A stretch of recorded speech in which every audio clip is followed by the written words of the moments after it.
Salut les gros bidous, on est dans une vidéo toute légère parce qu'il va s'agir de collection et il va aussi s'agir d'un challenge tarot. Ça fait trop longtemps que j'ai envie de réfléchir à la collection, de travailler et d'échanger là-dessus, sauf que c'est encore assez balbutiement. Du coup, j'étais très contente de voir que Sylvie de Papote et Lunaison a créé un hashtag, un jour un tarot, un jour à tarot, pour le mois de juin. Et j'ai vraiment, je me suis dit, c'est l'occasion de faire justement un premier déblayage pour réussir à articuler tout ça. C'est un challenge qui se veut vraiment très très libre. Et du coup, alors que je pense que le principe c'est plutôt d'être un tarot par jour sur Instagram, je vais plutôt faire une vidéo et je vais plutôt même en faire 3 avec des blocs de 10 tarots. Donc l'idée c'est qu'on a des mots-clés, des idées autour desquelles articuler notre collection. Alors j'ai décidé de m'en tenir au tarot et pas aux oracles et de ne répéter chaque tarot qu'une fois, ce qui n'est pas facile, ce qui veut dire que parfois j'ai un peu bricolé pour réussir à les mettre dans chacune des cases, mais ça me permet justement d'essayer de construire la collection. Ce qu'il y a aussi, c'est que j'ai, du coup, c'est un mois de 30 jours, donc il y a 30 tarots à classer. J'ai pas beaucoup plus que 30 tarots, donc vous n'allez pas forcément voir mes tarots préférés, mais enfin en tout cas pas que ceux-là. Vous allez peut-être voir des tarots que j'utilise vraiment pas souvent, mais justement c'est aussi ça qui est assez intéressant dans ce principe-là. Ça nous permet de dépoussiérer, de revisiter notre collection. Le premier tarot, c'est le Wild Unknown, évidemment, que du coup j'ai depuis 2016, qui est le tarot avec lequel j'ai appris tarot, et donc un tarot qui m'est particulièrement cher pour cette raison-là. Techniquement c'est pas mon premier tarot, hein. J'ai d'abord tenu entre les mains un tarot de Marseille avec qui ça s'est pas très bien passé mais qui m'a donné envie de poursuivre avec le tarot. Du coup, j'ai tapé directement Marseille, Jodorowsky, on m'a conseillé ça, j'ai fait c'est quoi cette horreur sexiste, infâme, misogyne, hétérosexiste, blah. Donc j'ai googlé tarot féministe et je suis tombée au gré des liens sur le site de Little Tarot. Donc du coup à l'époque il n'y avait pas encore de version mass market de ce jeu, donc c'est la deuxième édition indépendante que je me suis empressée de commander. Je me suis aussi empressée de m'inscrire aussi au cours de tarot que proposait Little Red Tarot, que propose toujours, hein, The Alternative Tarot Course.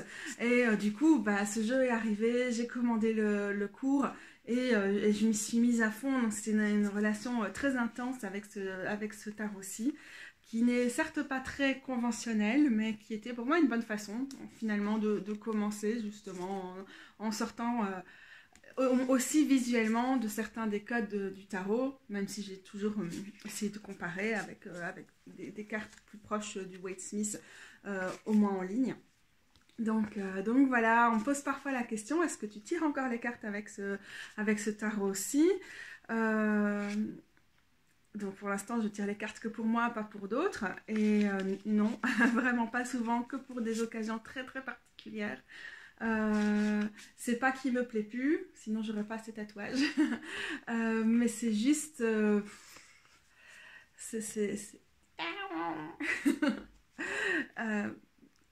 juste que maintenant j'ai tellement plus de choix que à l'époque, c'est pas que c'était un choix par défaut, j'avais vraiment un coup de cœur pour cette esthétique et pour ce tarot, mais il n'y avait pas beaucoup de représentations dans le tarot. Il n'y avait pas de tarot qui était...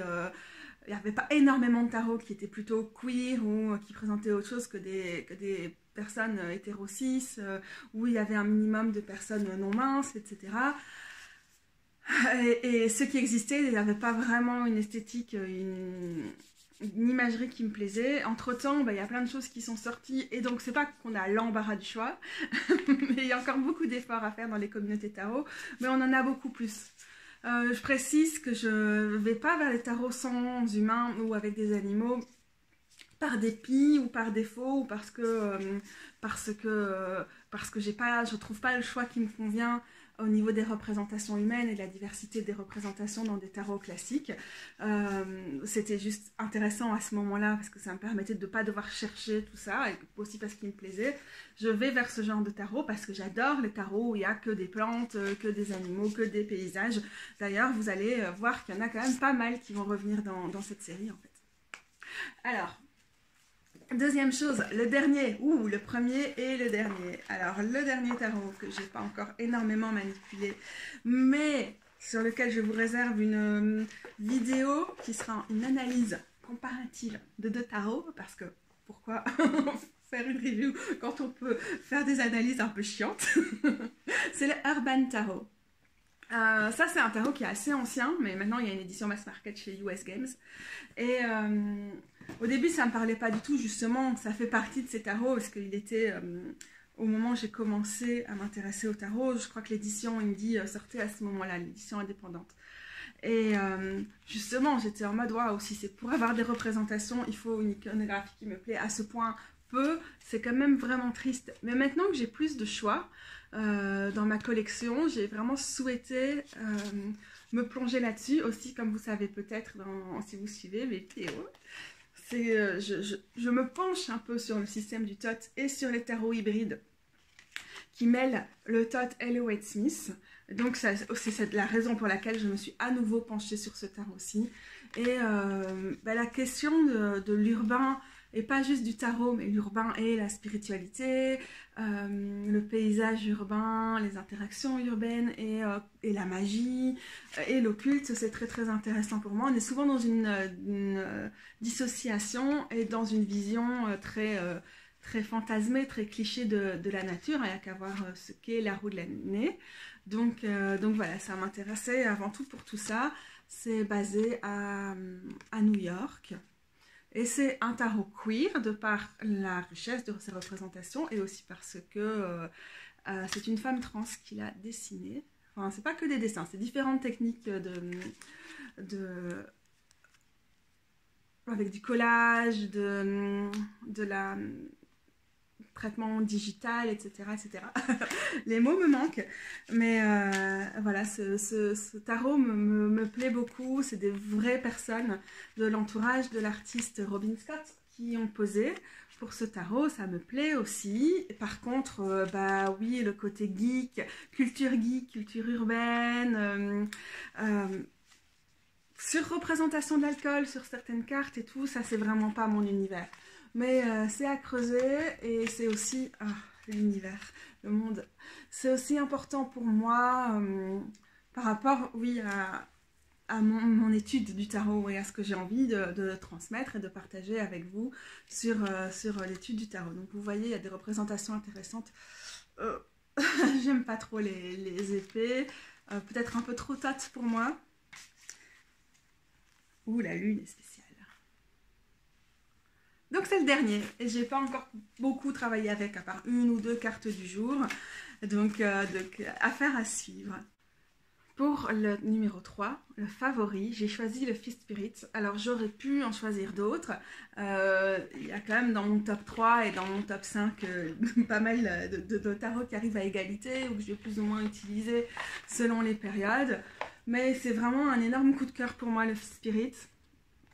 Il est mélangé depuis ma dernière vidéo. C'est un tarot avec une perspective queer et non-binaire qui est très très importante pour moi. J'ai un énorme coup de cœur. C'est un bonheur de travailler avec lui. Peut-être qu'il manque, alors sur les arcades majeures il y a beaucoup de symbolique. Astrologique, mais peut-être qu'il manque un peu d'un côté très intuitif, qui favorise les flashs intuitifs et tout ça. Mais ça n'empêche pas d'être un chouchou favori, adoré de moi. Je pense que depuis que je l'ai, j'ai pas encore tiré les cartes pour d'autres personnes avec. Et ça va être un truc qui est assez intéressant avec tous les nouveaux tarots que j'ai dans ma collection.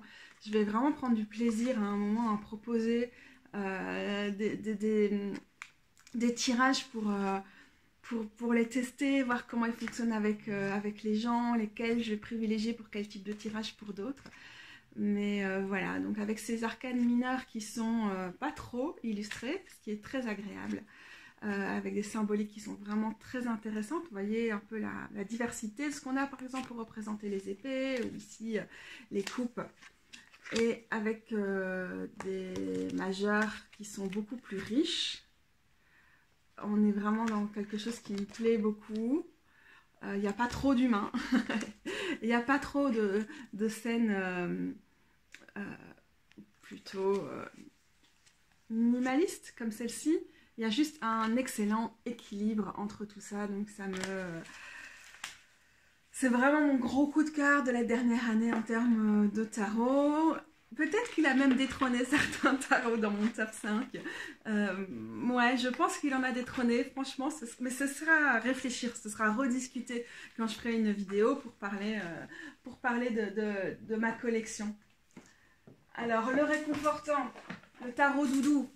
J'ai choisi le Spacious Tarot. Encore une fois, c'est un tarot qui aurait pu rentrer dans d'autres catégories, mais je l'ai choisi pour celle-ci. Justement, je pense, le côté en peu de symboles, en très peu d'images, avec pas d'humains, très peu de traces même d'humains et d'humaines, on arrive à transmettre toute l'essence d'une carte. C'est ça la magie de cette tarologue, j'allais dire irréprochable, non c'est pas le mot, mais à l'analyse très fine et aux connaissances très développées, élaborées, qu'est Carrie Malone, qui est donc la conceptrice et la rédactrice du livret de tarot, la personne qui a fait les illustrations. Voilà son nom. Je ne sais pas lire parce que je ne sais pas si ça se prononce à la néerlandaise ou pas.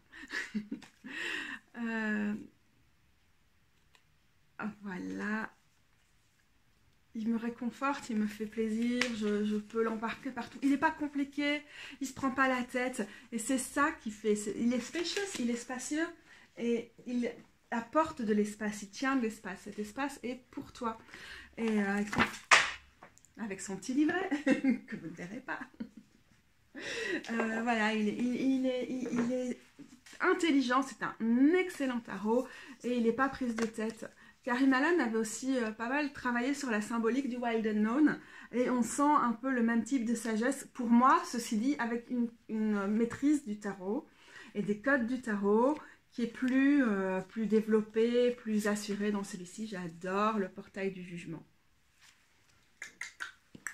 Voilà mon réconfortant, pas mon favori. Non, quand même pas là. Il faut autre chose pour faire mon tarot favori. Donc le Fils Spirit était juste le candidat idéal. Pour moi, le déroutant, ça va être le Zilliq Tarot.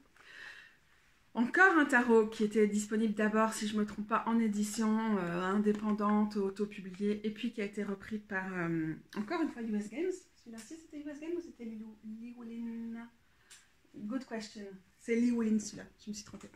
Donc celui-ci, c'est du US Games. Petit tin comme le Centennial, l'édition centenaire du centenaire de Wade Smith. Donc vraiment pratique. J'ai fait les bords. Pourquoi il me déroute? Encore une fois, j'aurais pas cru qu'il me parlerait, et c'est en me tournant, en me penchant sur le cas des tarots inspirés du système de Thoth que je me suis penchée vers celui-là. Pour le coup, c'est certainement l'inverse de certains des autres tarots que j'ai montrés jusqu'ici. Je trouve que ces aquarelles, que ces taches d'aquarelle, elles permettent quelque chose de très intuitif. J'ai l'impression qu'elles ont un très bon potentiel pour des canalisations, pour un tarot plutôt axé sur le travail avec les clairs.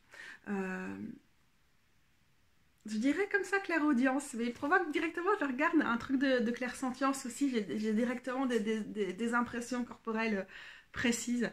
Cette as de coupe, je le sens au niveau du cœur, hein. Franchement, c'est waouh. Moi, cette carte-ci, parle moins. Voilà, vous voyez un peu l'idée. Il faut aimer ce genre de choses. Je pensais pas aimer, mais c'est vraiment avec le temps, je pense, d'apprendre à utiliser des types de tarot très différents, que mes goûts s'élargissent un peu. Deviennent un peu chelous parce que des trucs que j'aurais vraiment pas envisagé avant, ultra intuitif. Ah, la débauche, c'est les mots-clés du Thoth, hein, et c'est une des seules personnes grosses qu'on a, qui ont la silhouette, vous voyez le double menton et tout a l'air plus grosse que dans d'autres. voilà, donc il y a des gros problèmes, hein, sinon les silhouettes, elles sont toutes fines, éthérées et tout ça. Hétéro aussi. Franchement, j'aurais pas craqué normalement, mais je suis un peu dans une phase expérimentale. Et donc il me déroute, vous voyez bien, il me déroute. Il n'y a pas de raison que ce tarot me parle, a priori. Et en même temps, j'avais vraiment envie de tester ça. Ah, bon, bah, elle est genrée, ça se voit, la carte des amoureuses, mais on peut passer à côté. Il y a des très très très belles cartes comme celle-ci, je sais pas, ça me crée vraiment des réactions. Les As ont une puissance extraordinaire, je trouve. Ouais. il me déroute, je ne sais même pas expliquer pourquoi il me déroute. Je ne sais pas pourquoi j'ai craqué pour ce tarot. Et voilà, ça fait partie vraiment d'une piste dans l'apprentissage du tarot, apprentissage continu hein, évidemment, dans l'approfondissement du tarot, dans la découverte de nouveaux systèmes, de nouveaux univers, et la critique aussi de nouveaux systèmes et de nouveaux univers. Salut. C'est toujours la Gémeaux ascendant Vierge qui vous parle. Voilà. Je suis assez contente en fait de ce truc déroutant, mais je ne sais pas ce que ça va devenir entre nous. Alors le 6, c'est le prof, et j'ai choisi le Our Tarot. Je vous montre parce que Our c'est un peu chelou à prononcer avec l'accent français en anglais. D'ailleurs, c'est... Oui. Pourquoi j'ai choisi lui comme prof? Je vous rappelle que c'est la version, encore une fois, un tarot dont j'ai attendu l'édition Mass Market pour pouvoir me le fournir, que j'ai donc beaucoup retouché parce que j'ai enlevé tous les bords et j'ai noté le nom des personnes représentées et les numéros des cartes à l'arrière. Le prof, pourquoi? Parce qu'il se penche sur des figures de meufs et ou de féministes historiques. Et il nous permet de nous plonger dans cette histoire, dans l'histoire des femmes, dans l'histoire du genre. Et donc, prof, dans ce sens-là. J'aurais pu comprendre le mot prof d'une autre façon, hein, dans le genre le tarot, limite donneur de leçons ou quoi, mais j'ai préféré le prendre comme ça. Oh, ça colle un peu hein, quand même, mon effet washi derrière là. Pas raisonnable. Parce que j'aime bien l'idée d'avoir des tarots qui... On ne pourra pas forcément les utiliser souvent pour tirer les cartes au niveau divinatoire ou quoi, mais qui nous apprend des choses sur l'histoire. Donc voilà pourquoi j'ai choisi celui-là. On a à chaque fois 1 ou 2 pages, voire peut-être 3, très complètes sur chacun des personnages historiques qui est représenté dans ce tarot, donc ça me plaît énormément. Toujours le sac créé par mon amoureuse, merci à elle. L'animalier, c'est le 7e. Et j'ai choisi le mini Pagan Cat. Pourquoi j'ai choisi celui-là? Parce que j'ai d'autres tarots animaliers, mais que je les ai fait rentrer dans d'autres cases. Sinon, c'était pas lui mon premier choix. Qu'est-ce qui me plaît? Lui, c'est du mini. Et il est encore plus léger que celui-là. Donc ça, c'est vraiment pratique. C'est une édition de poche. Elle tient dans une poche. D'ailleurs, c'est certainement pour ça qu'elle est abîmée. Hein. Elle se trimballe dans ma poche avec mes clés et tout. J'aime bien que... Parfois, j'utilise le terme, c'est un clone du Wade Smith un peu trop facilement. Mais celui-ci, c'est un vrai clone du système du Wade Smith, je trouve. Bon, c'est là que je vous sors la reine d'épée, que vous allez dire, ouais, pas forcément sur celle-ci. En tout cas, il y a un grand respect du système, mais avec des chats. Donc c'est mignon, ça fonctionne pour tout et pour tout le monde. C'est aussi quand j'embarque mon tarot pour aller tirer les cartes dans le parc, faire des consultations pour les amis et tout. C'est pratique, je peux même garder mon téléphone pour enregistrer mon tirage oralement et avoir cette petite chose dans les mains. Bon, vous savez, je suis maladroite, donc c'est toujours foireux, mais il y a moyen, il y a moyen. Dure la mise au point, mais voilà, c'est un animalier, clairement, c'est pas un tarot qui... Ça va la mise au point la chérie? C'est pas un tarot qui est la base de ma pratique, c'est pas un truc que je vais utiliser tous les jours, mais alors il est vraiment tellement pratique par le fait que c'est un mini deck, mini de chez Mini, et que du coup il est simple, il est efficace, et donc il est très très utile à avoir dans la poche un jour où vous voyagez, genre tu vas à la mer ou un truc comme ça, et tu sais que tu vas pas pouvoir supporter grand chose d'autre que ton eau dans ton sac à dos, tes médocs, ok, d'accord, tous les trucs que tu as besoin quand tu es une sédiste, tes orthèses, blablabla, tes vêtements de rechange. Donc le tarot, ça peut pas être le truc qui prend le max de place dans ton sac, et dans ce cas-là, il va faire partie de ma team. Alors depuis lors, j'en ai acheté d'autres qui sont des tout mini, mais c'était un de mes tout premiers. Encore une fois, on va s'arrêter sur le jugement, parce que j'aime bien quand les cartes du jugement sortent du cadre très lourdement catholique de cette carte et proposent autre chose. Hop, allez chouchou, on rentre en place. Le suivant, c'est le nature, et j'ai choisi le Herbcrafters. The Herbcrafters Tarot, qui est rangé ici dedans. C'est intéressant parce que en discutant de ce tarot avec Phronesis, Phronox, et d'autres tarots avec d'autres personnes, on a eu cette réflexion de c'est bizarre quand même ces tarots qui répondent pas du tout au niveau vraiment d'une utilisation intuitive, et intuitive qui n'est pas axée sur le côté psychologique et tout ça, mais qui répondent pas quand on est sur un travail qui est plutôt spirituel, entrer en contact. Par exemple, ici, moi, je l'ai acheté pour entrer en contact avec les plantes, avec l'esprit des plantes, pour mes promenades, et pour le tarot que je fais sur le terrain en extérieur et tout ça. Et en fait, non, il fait un très très bon tarot psychologique, il fait un bon tarot pratique, un peu sur le côté main verte, jardinière, intérêt pour les questions herboristes et tout ça, mais il ne fait pas du tout un tarot médiumnique ou de canalisation ou quoi. Donc, est-ce que c'est une mauvaise surprise? Non, pas forcément, parce que j'ai de la place pour différents types de façons de tirer les cartes dans ma pratique, mais du coup, c'est pas lui qui va être mon tarot du quotidien non plus, et il n'est pas à la hauteur de l'usage que je lui rêvais. C'est pas grave. Voilà pour mon nature. J'ai longtemps hésité, hein, parce qu'à la base, moi, j'aime pas trop non plus les images, mais bon, finalement, elles ont vraiment un côté tellement doux, tellement serein, que ça fait vraiment du bien. Le tarot dont je rêve en ce moment, c'est le Gentle Tarot, qui serait aussi très, très nature en fait, et qui serait...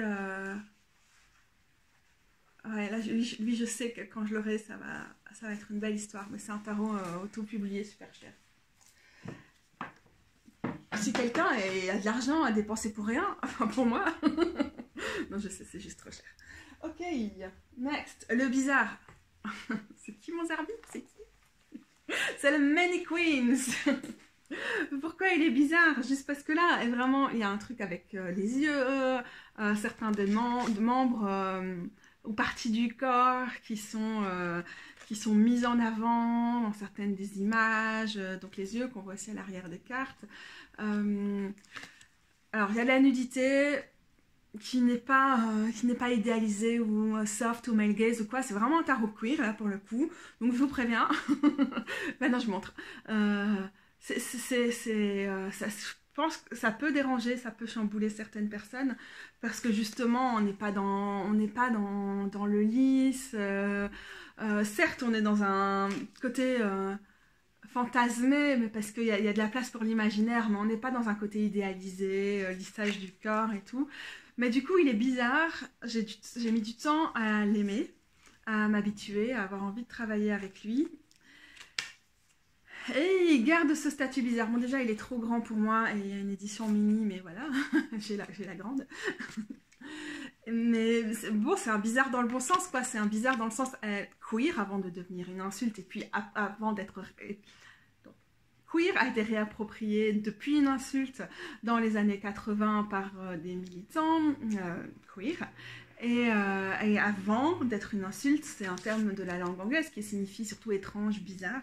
Donc c'est vrai que ça va très très bien à ce tarot qui est vraiment très intéressant. Puis, Mon Dieu, merci pour ces cœurs gros. Je t'aime, Many Queens Tarot. Ah, je l'aime ce bizarre. Il me plaît, mais il n'en finit pas de parfois me déranger ou m'interpeller. Bon, il y a des cartes comme celle-là.